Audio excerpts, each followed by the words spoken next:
wrap up the camp for us, and what it was like being at this venue? Well, certainly I really enjoyed the enthusiasm of the players these last 3 days in New York.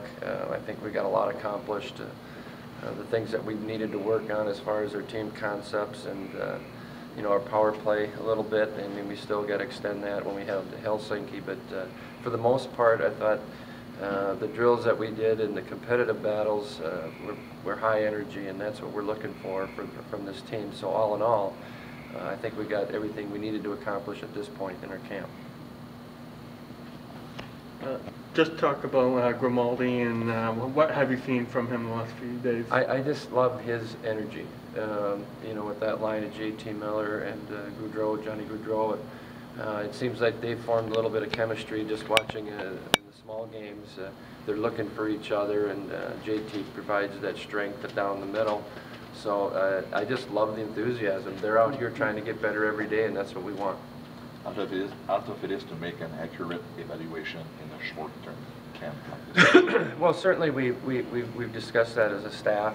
I think we've got some of the questions answered up to this point, but certainly we'll need some competition when we play our first exhibition game against Sweden. I think that'll be a good telltale on where we are as far as our team.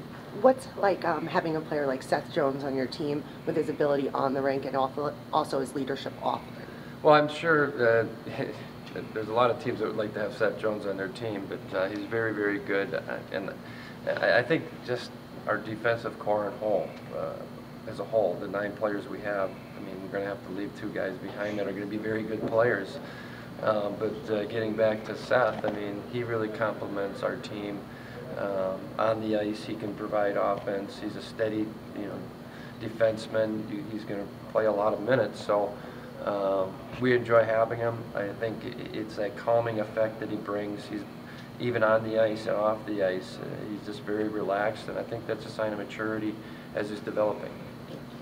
Phil, an interesting trio you had out here a few of the days was with Cole Boudreau and Ryan Hartman and Blake on that line, a nice checking type line. How satisfied were you with what you saw out of those 3 guys? Well, those guys bring it every day, and that's what we need from them. You can see in the drills that we did, they're getting to loose pucks, they're winning little battles, and that's what we're going to need from those 3 guys. And they play with an edge, and they can provide secondary scoring. All 3 of those guys are point producers on their own team, and I like that we're going to have some players there that have grit, but they don't cross that line. I think they understand their role. They can provide scoring, and you can trust those guys when you put them over the ice on the bench.